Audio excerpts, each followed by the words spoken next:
नमस्कार, मैं जनमित्र शिवम गौतम। और जिस तरीके से किसानों के नाम पर हैवानों ने दिल्ली को दहलाने की कोशिश की थी, उसके बाद पुलिस कार्रवाई शुरू होती है। उत्तर प्रदेश सरकार आदेश देती है कि गाजीपुर बॉर्डर पर जो राकेश टिकैत और उसके साथियों का धरना चल रहा है उसको जल्द से जल्द खत्म किया जाए। डीएम इसका आदेश लेकर जब राकेश टिकैत के पास जाते हैं, राकेश टिकैत मंच से तो घोषणा करता है कि वो गिरफ्तारी नहीं देगा, किसानों को मरने नहीं देगा और फांसी लगा के मर जाएगा, पर पुलिस के सामने नहीं जाएगा। और उसके बाद में राकेश टिकैत जो करता है, निश्चित तौर पर उसकी उम्मीद तो उसके तमाम पिछलग्गुओं ने भी नहीं की थी। राकेश टिकैत आधा घंटे तक रोता है मीडिया के सामने, बार बार रोते हुए ये कहता है कि ये हमारे किसानों को मारने आए हैं, ये किसानों का आंदोलन खत्म करने आए हैं। अगर मेरे किसानों का आंदोलन खत्म किया जाएगा, किसानों पर अत्याचार किया जाएगा और तीनों कानून वापस नहीं लेंगे तो मैं यहीं आत्महत्या कर लूंगा। ये बात वो व्यक्ति कह रहा है जो कल तक वीडियो में साफ दिख रहा था, वो पुलिस के बक्कल उतारने की बात कर रहा था। ये कह रहा था कि दिल्ली में कौन है जो उसके ट्रैक्टरों को रोक पाएगा, जो ये कह रहा था कि लाठी डंडे साथ में लेकर आओ, सरकार की तो हम नाक तोड़ देंगे, सरकार को तमाम तरह की धमकियां दे रहा था। और जब ये पूछा गया कि लाल किले पर झंडा फहरा दिया तो उसने कहा कि गोली क्यों नहीं चलाई, तुम्हारे पास गोलियां थी, गोली क्यों नहीं चलाई। यानी जो व्यक्ति अब तक लोगों को अपनी धमकियों से डराने की कोशिश कर रहा था, वो पुलिस के डर से, खासकर उत्तर प्रदेश पुलिस के डर से इतना डर गया है कि आधा घंटे तक वो मीडिया के कैमरों के सामने रोता रहा, उसकी आवाज नहीं निकल पा रही है। उसे डर सता रहा है कि उसकी गिरफ्तारी के बाद उसका क्या हश्र होने वाला है। राकेश टिकैत ने मंच से कहा भी कि अगर मुझे गिरफ्तार कर लिया गया तो मुझे पता है मेरे साथ क्या होने वाला है, इसलिए मैं गिरफ्तारी नहीं दूंगा। जबकि शाम तक यही राकेश टिकैत ये कहता रहा था कि हम गिरफ्तारी दे सकते हैं, हम घोषणा कर सकते हैं। लेकिन बाद में इसकी समझ में आ गया कि अगर उत्तर प्रदेश पुलिस उसे गिरफ्तार करेगी और कहीं इसकी गाड़ी पलट गई तो फिर क्या होगा, शायद यही डर राकेश टिकैत को सता रहा है। जबकि राकेश टिकैत के बड़े भाई नरेश टिकैत ने, जो कि टिकैत गुट जो है भारतीय किसान यूनियन का उसका अध्यक्ष है, उन्होंने कह दिया है कि धरना खत्म कर देना चाहिए। लेकिन राकेश टिकैत धरना तो खत्म करना चाहता है, पर उसे यह डर है कि गिरफ्तारी अगर उसकी हो गई और बाकी किसान वापस चले गए तो फिर उसका क्या होगा। इसको लेकर जिस तरीके से स्थानीय लोगों ने प्रदर्शन किया, उन्होंने नारेबाजी की और उन्होंने कहा कि मोदी योगी लठ चलाओ, इन पापियों को बाहर भगाओ जिन्होंने रास्ता रोक रखा है। इस तरीके की बातें जब राकेश टिकैत को सुनाई दी तो राकेश टिकैत ने साफ आरोप लगाया कि ये लोग मुझे पीटने आए, मेरे किसानों को मारने के लिए आए हैं। यानी यहां पर राकेश टिकैत कई सारे रोल निभाता हुआ दिख रहा है। एक तरफ वो केजरीवाल बन जाता है, नौटंकी करता है, दूसरी तरफ वो योगेंद्र यादव बन जाता है और सरकार पर आरोप लगाने लगता है, कभी वो राहुल गांधी बन के बातें करने लगता है। और बाद में राकेश टिकैत ने यहां तक कह दिया कि अगर गांव वाले आसपास के मेरी मदद के लिए नहीं आएंगे, मैं पानी भी नहीं पीऊंगा, मैं अनशन कर दूंगा, मैं अपनी जान दे दूंगा। यानी ये जो भय है कानून का पहली बार देखने को मिल रहा है। 60 दिन के ज़्यादा ये पूरा का पूरा गतिरोध चलने के बाद में, तब से इन लोगों में भय दिखाई नहीं दे रहा था। इन्हें सुप्रीम कोर्ट का भय नहीं था, इन्हें कानून का भय नहीं था, इन्हें केंद्र सरकार का भय नहीं था। लेकिन जैसे ही उत्तर प्रदेश सरकार ने आदेश जारी किया कि गाजीपुर बॉर्डर को जल्द से जल्द खाली कराया जाए और पीएससी की 10 कंपनियां भेज दी गई उस बॉर्डर के ऊपर, मेरठ रेंज के तमाम बड़े सीनियर अधिकारी वहां पर डेरा डाले हुए हैं, उसके बाद राकेश टिकैत की समझ में आ गया है कि इस देश में कानून का राज है और अब तक उसने जो गुनाह किए हैं, जो अपराध किए हैं, उन गुनाहों अपराधों की सजा इसे जरूर मिलेगी।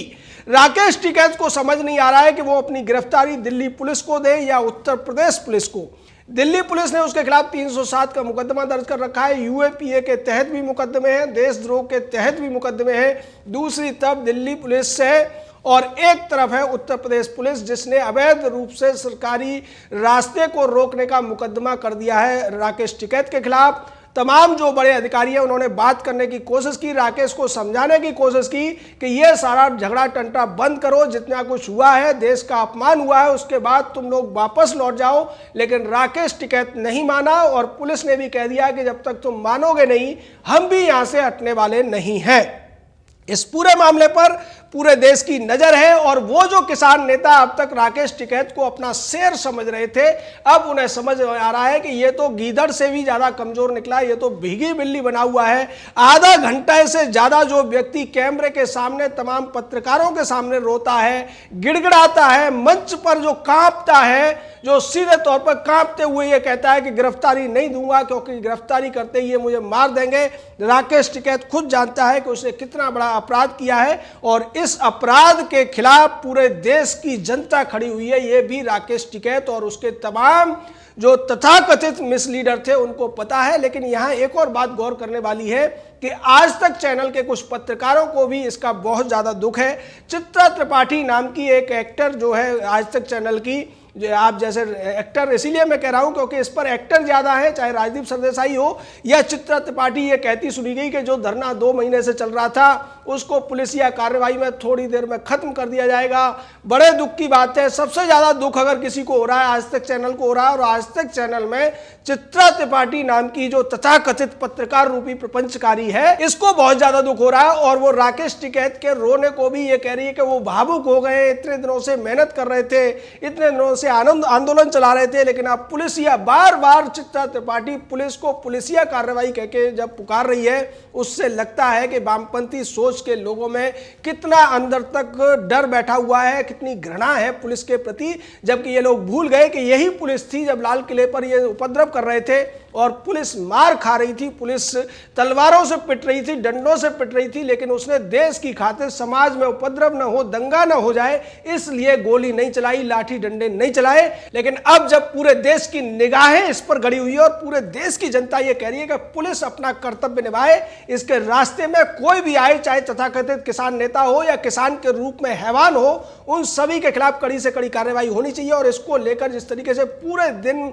गाजीपुर के आसपास की पब्लिक भी रोड पर रही और नारेबाजी करती रही, उसके बाद यह तय हो गया था कि अब इन सभी जो उपद्रवियों को और उपद्रवियों का साथ देने वाले तथाकथित किसानों के खिलाफ कार्रवाई होगी। एक तरफ दिल्ली पुलिस ने भी अपनी फोर्स की वहां पर तैनाती बढ़ा दी है और उत्तर प्रदेश पुलिस पूरी कोशिश में लगी है कि या तो ये राजी से मान जाए, या तो प्यार से समझाने से ये वापस चले जाए, नहीं तो हम जानते हैं कि इन्हें किस तरीके से इनके घर वापस छोड़ना है। तमाम बसें वहां खड़ी कर दी गई हैं, 10 से ज्यादा पीएसी की कंपनियां हैं, पुलिस की कंपनियां हैं, आरएएफ की कंपनियां हैं और इन सभी के साथ साथ बड़े अफसर भी वहां डटे हुए हैं। यही वजह है कि राकेश टिकैत नाम का ये बड़बोला आदमी, जो कभी ये भी कह रहा था कि जो पंडित कहाँ है, पुजारी कहाँ है, हमें या तो लंगर खिलाओ नहीं तो सबका हिसाब कर लिया जाएगा, आज उसे अपने हिसाब होने का डर सता रहा है। आज वो इतना डरा हुआ है कि उसके हलक से आवाज नहीं निकल रही है, वो खड़ा नहीं हो पा रहा है, बैठ के रोते हुए मीडिया के सामने गिड़गिड़ाते हुए आज पूरा देश इस राकेश टिकैत नाम के तथाकथित कागजी शेर को देख रहा है। बीएम सिंह, जो कि यही इसी बॉर्डर के ऊपर धरना कर रहे थे अपने किसानों के साथ में, वो पहले ही जा चुके हैं और उन्होंने स्पष्ट कहा था कि इस पूरे मामले में अगर कोई सबसे ज्यादा दोषी है तो राकेश टिकैत है, क्योंकि राकेश टिकैत की गुट से ही वो लोग आईटीओ पहुंचे थे और वहां से लाल किले पहुंचे थे। ये बात राकेश टिकैत को भी समझ में आ गई है। वो उसको समझ में आ गया है कि तमाम जो वीडियो फुटेज है उससे ये पता चल रहा है कि जिन लोगों ने दिल्ली में उपद्रव मचाया है, खासकर लाल किले के ऊपर, आईटीओ के ऊपर, वो सभी राकेश टिकैत वाली रैली से गए हैं और इसलिए राकेश टिकैत का बच पाना बेहद मुश्किल दिखाई दे रहा है। राकेश टिकैत हो या दूसरे नेता हो, इनको इनके तमाम जो वकील शुभचिंतक हैं उन्होंने भी समझा दिया है कि अब इस मामले में सुप्रीम कोर्ट से भी इन्हें कोई राहत मिलने वाली नहीं है। दिल्ली पुलिस हो या उत्तर प्रदेश पुलिस, ये कार्रवाई करने के लिए पूरी तरह से स्वतंत्र है, क्योंकि इन लोगों ने वो अपराध कर दिया है जो देशद्रोह की श्रेणी में आता है। और अब जो भी वकील इनके पक्ष में खड़ा होगा वो भी बहुत ज्यादा दलीलें नहीं दे पाएगा।